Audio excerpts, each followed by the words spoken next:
What is up, guys? Welcome back to another Arena of Valor video, and today we'll be looking at another AIC 2019 Pro game, and this will be the last game of this quarterfinal.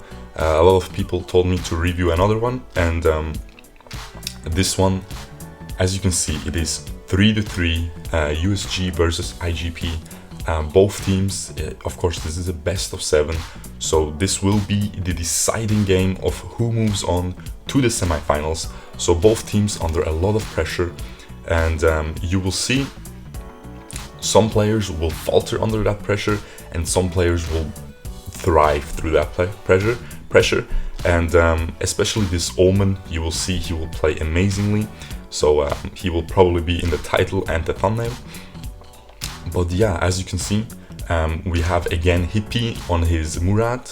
I already showed him one game and he played it phenomenally well, so this should be pretty exciting. We have Mai on Yena. Of course, Yena is such a busted hero.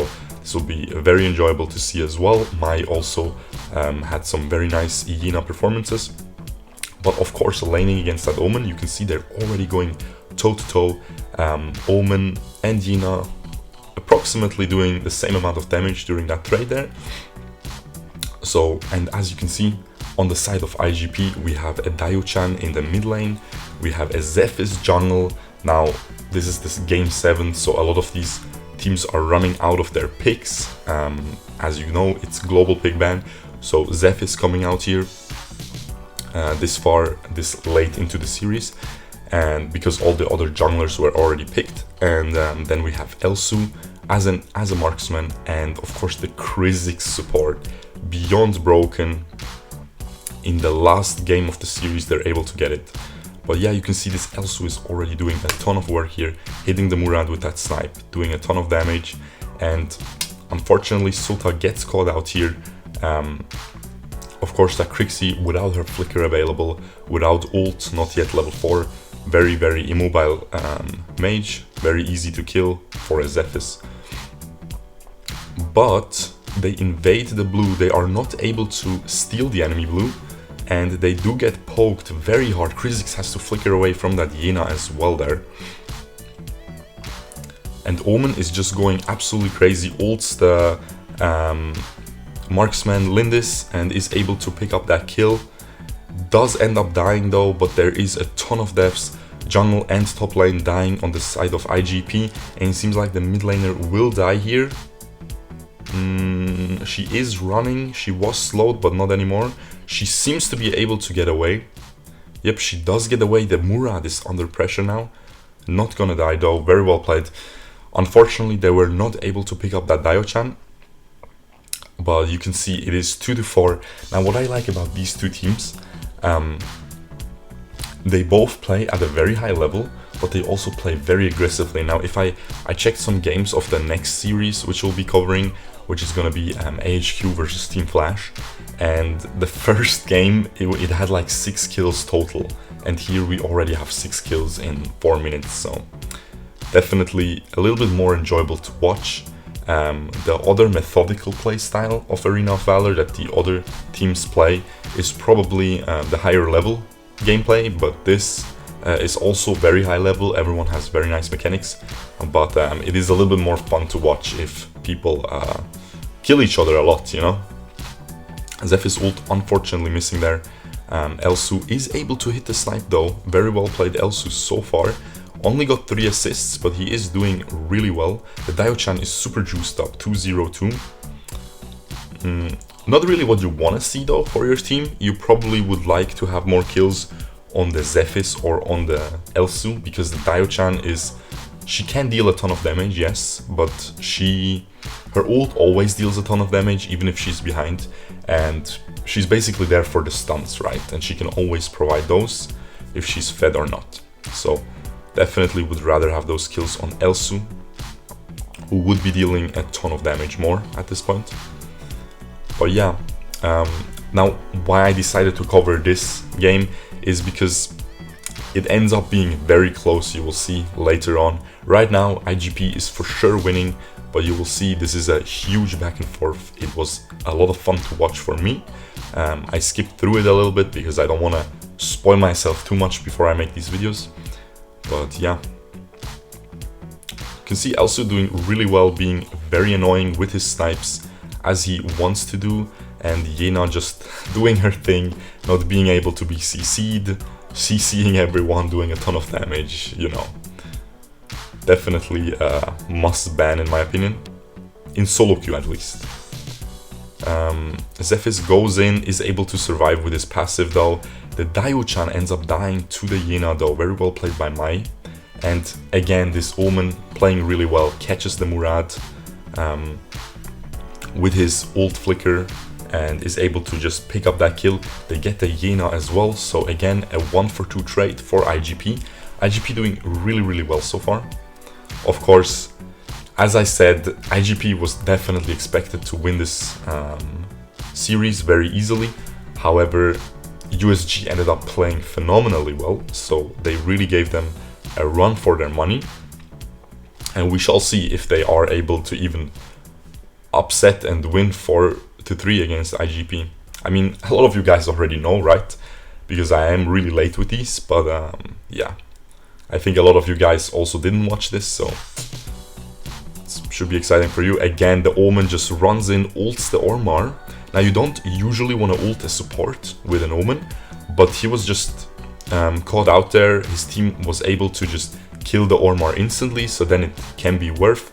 Now, the Omen might die. Yes, he absolutely does. He didn't have his S2 up. Not able to sustain through that damage. Ends up getting picked up. Nice little snipe there onto the Lindis by Elsu again. Probably won't do much. Ooh, he survives there with his Death Sickle. But very well played by Murad. Able to proc that Death Sickle. Daio-chan completely caught out. Not much she can do there. I mean, she shouldn't stay there. I think she just wanted to clear out the wave, and we can see a bottom fight is going on. Yena was getting dove by Zephys, but again, Yena just turns CC immune with her heavy weapon form, takes very little damage in that form, so not much she can do there. Just a very strong hero. I mean, of course, you have to play her well. I'm not saying Mai is playing her very well, so. But yeah, if a Yena is well played, you really can't do much, especially as a Zephys. The only way to kill a Yena is to burst her down in her like easy weapon form, whatever, like her light weapon form, because that's where she can be CC'd, that's where she is very squishy. But as soon as she switches into that heavy weapon form, you really probably should run, because burst is not gonna do a lot, etc. And you can see here, this Crixie still has her Arctic Orb enchantment available, so we might see some sick plays in the next teamfight with that. Because a lot of the enemy team wants to dive onto them, and if a Crixie pops her ult, turns invulnerable, it might really mess up the enemy's dive. And the game is 3,000 gold, 2,500 gold in favor of IGP right now. They get another dragon as well. Both mid laners have approximately the same items. Interestingly, the Crixie is ahead of the Daio-chan here. And now Omen is just trying to 1v1 this Yena. See, he is able to ult her right after she used all her CC immunity skills, and then she can't get away anymore. You have to be very careful when to use your ult as an Omen. So KA is playing super well right now. As I said, will probably be the player of the focus of this video. I already saw in a couple that he made some very nice plays later on in the game, but we'll see if it's gonna be enough to win though. You can see here USG is just clearing their jungle. Red team, IGP for sure winning right now. You can see they have the control of the entire blue side jungle of USG right now. They have to be very careful of how to approach this. Ormar has to provide vision, check these bushes, and they are able to divert the pressure away. Didn't lose the tower either. They can clear the mid wave. Kha'Zix has to go back. He got poked a little bit. He decides to stay. He can stay with his health. It's not really too low. He could definitely even team fight with his health, because as a Kha'Zix, you're so squishy anyway. You're just there to flicker in, pull people together, and then if you die, it doesn't matter anymore. You pull people together, and your team should win just with that CC. And most of the time you don't even die because you can go invis. And here you can see the Omen, that again, just a super phenomenal play. Murad jumped into the mid lane to poke. Omen was waiting in that little bush there, just waiting to ult onto the Murad right as he comes back to his shadow, able to engage a beautiful team fight where if he didn't do that, USG could have just ran away, and that way they were able to get almost a clean ace. 4-4-0. Perfectly played there by Omen again. Now I wanted to check out Omen's perspective, but unfortunately they didn't show Omen this game. So, yep. Again, Omen able to get another pick. Crixie should die here. Omen, he even flickers in, pulls the Murad, kills him as well before his inevitable death. Very well played. However, he will not have the flicker available for the next teamfight. So this might be an issue because they truly need the... They don't really need it, but it is really nice to have that Omen flicker ult, you know, onto a Crixie, onto a Murad after his shadow, onto the Lindis, of course. Now Lindis absolutely gets destroyed by everyone this game. That is why he is probably not having the best game of his life right now. 1, 2, 3, not the ideal stats you want to see as a marksman. Again, the Zephys jumps on her, kills her. Omen ult flicker. Elsu sniping her is just so annoying. Even Kha'Zix flickers onto her, pulls her in. She really can't do much this game. So definitely nice counter picks by IGP there.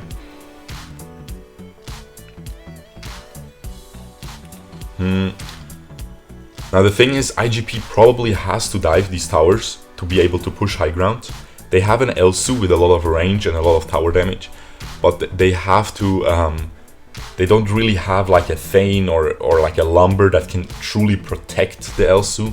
The only thing they have is dive with Omen and the Zephys, so they probably, and Kha'Zix, so they probably will have to dive these high ground towers to be able to get the remaining ones. Unless they just wait for Slayer, wait for Dragon, and then just brute force it down after waiting a couple more minutes to get a bigger gold lead. But of course, if they wait too long, then you give the enemies too many items again, and then you won't be as ahead anymore, and then you might lose the team fights under the towers. Beautiful, Lindis just runs through the bushes. Look at Lindis just having so little resources this game because he got targeted so much, and now being able to just maneuver around this team fight. Very well played there. They are able to get a small comeback, even a very big one. 3 kills for 0 deaths. Beautiful catches there. Able to kill the Elsu instantly with Lindis, with Murad, with the Yena. Very well played there. And they seem to be able to get this Slayer now.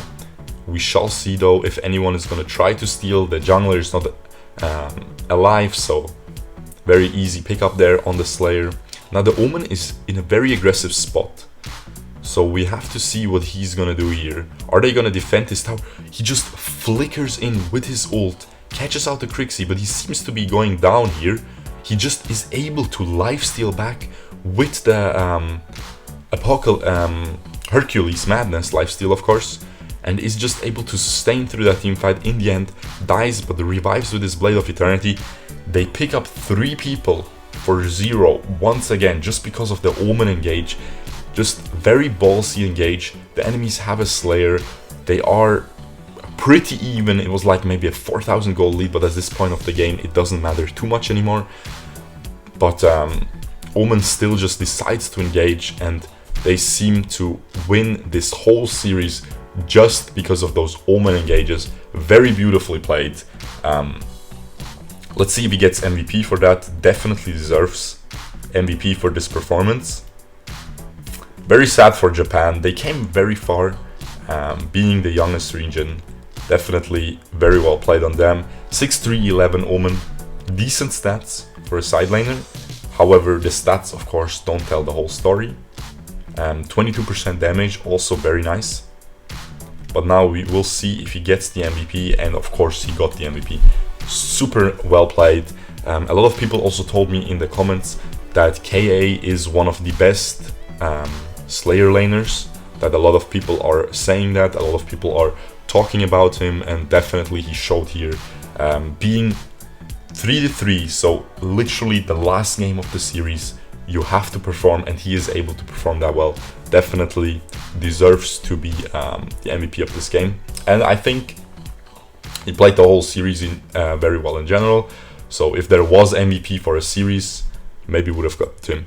Anyway, I hope you guys enjoyed this. The next videos, I am planning to do a Landor guide soon, a little Landor montage maybe even, and then I will be continuing with Team Flash versus AIC. So yeah, if you liked, leave a like, and I will see you guys tomorrow. Peace out, boys. Bye bye.